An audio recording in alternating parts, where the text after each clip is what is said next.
Ouais, alors je rajoute encore un direct, parce que j'ai pas parlé de la troisième raison du refus de la garde alternée. Donc on avait la première, c'était parce que ça faisait 3 ans qu'il était avec l'autre, que les enfants étaient avec l'autre, donc il fallait surtout pas les perturber, les pauvres. Alors ça fait 3 ans quand même que je suis en procédure, et je me demande ce qui pourrait bien les perturber plus que de voir leur père la moitié du temps, par rapport à devant. Surtout qu'ils sont demandeurs, malgré ce que tout le monde essaie de faire croire ou faire dire à mes enfants en face. L'autre partie, c'était comme j'avais eu un site web qui est fermé, que j'ai fermé volontairement pour apaisement. Et on me dit que comme je l'ai déjà fait une fois, je vais certainement recommencer, donc je vais pas respecter les droits de l'autre. Alors ça, c'est un truc hallucinant aussi, respecter les droits de l'autre. Depuis le début, mes droits sont bafoués. Depuis le début, mon autorité parentale est bafouée, mes droits de père sont bafoués, on me coupe les enfants volontairement, juste par malveillance, quand on ne donne pas le numéro de téléphone de son enfant à l'autre. Je suis désolé, je vois pas où est l'intérêt des enfants là-dedans, c'est juste de la malveillance, c'est de la haine en fait. Voilà. Donc ça, c'est une raison qui est évoquée. Et la troisième raison, c'est que mes enfants ne s'entendraient pas avec les enfants de ma compagne, avec qui je vis. Alors ça c'est juste, ça c'est certainement aussi un gros pavé, parce que tout a été fait pour faire croire ces mensonges en fait, parce que c'est encore une fois du mensonge. Et comme je le disais tout à l'heure, le mensonge, il est roi dans la justice familiale. C'est un gros pavé, et ça tient, allez, on va dire 95% du dossier, et je suis peut-être encore minimum. Bon, bref. Donc cette allégation est totalement fausse, et c'est basé sur des dires, notamment de la partie adverse évidemment, puisqu'ils cherchent des arguments pour ne pas donner cette garde alternée,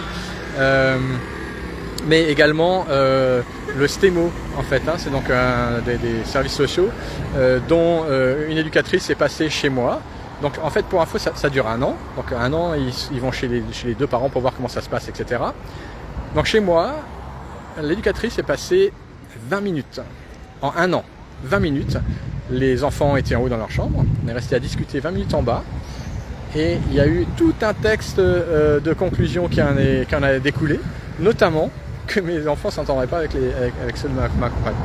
Ça, c'est juste, c'est juste aussi incroyable. C'est juste incroyable parce que, encore une fois, c'est faux, et je vois pas quel intérêt j'aurais à dire que c'est pas vrai. C'est faux. C'est faux, voilà. Et voilà, il y a d'autres personnes qui sont venues et qui ont vu que c'était absolument pas le cas à tous les niveaux. Ils sont comme cul et chemise, ils sont tout le temps en train de jouer ensemble. Quand il y en a un qui est pas là, l'autre va chercher. Enfin, je veux dire, je sais même pas pourquoi j'ai besoin de me justifier par rapport à ça. Et ça fait partie des 3 arguments pour lesquels la garde alternée a été refusée. Donc c'est pour vous dire les bases sur lesquelles ont été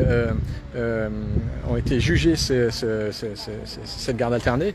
Elles sont biaisées, faussées et encore une fois mensongères. Voilà. Et tout ça, ça passe comme une lettre à la poste. Il n'y a absolument aucun contrôle de quoi que ce soit. Au Canada, en justice familiale, pour info, s'il y a une allégation mensongère, elle est sanctionnée. Donc elle est comment dire, il y a une enquête, alors c'est sûr, ça demande peut-être d'autres moyens, mais derrière, ce qui se passe, c'est que ça va dissuader les suivants. Comme chez nous, il ne se passe absolument rien et qu'il n'y a absolument aucun moyen d'enquête ou quoi que ce soit en justice familiale, voilà, ils ne sont pas en contact avec les gendarmes, avec des enquêteurs, etc. Voilà. Donc en fait, on peut dire ce qu'on veut, voilà, ce qu'on veut. Et c'est pris au pied de la lettre, évidemment, voilà. Surtout quand c'est le parent gardien qui arrive, toute puissante et qui dit voilà, les enfants ils veulent plus voir leur père, ça fait 3 ans donc il faut qu'ils restent chez leur mère, chez l'autre parent. Je respecte pas les droits de la mère, et les enfants s'entendent pas avec. Voilà. Ça c'est les 3 arguments qui ont été sortis, les 3 arguments. Voilà. Et pourtant juste au-dessus, vous avez un gros texte en gros qui met oui, malgré que toute la comment dire Enfin, au niveau localité, etc., c'est adapté à la garde alternée, puisque quand même j'ai déménagé à 6 minutes de leur logement et de leur école, spécifiquement pour ça. Hein, voilà. Et bien malgré ça, ce sont les 3 autres arguments qui prennent le dessus et qui balayent la garde alternée. Donc en fait, on exclut le père pour les 3 arguments que je vous ai donnés avant. C'est juste scandaleux, inadmissible, et je comprends pas qu'en 2023, ici encore en France, on soit à un tel niveau désuet de jugement au niveau de la justice familiale. C'est juste hallucinant, hallucinant.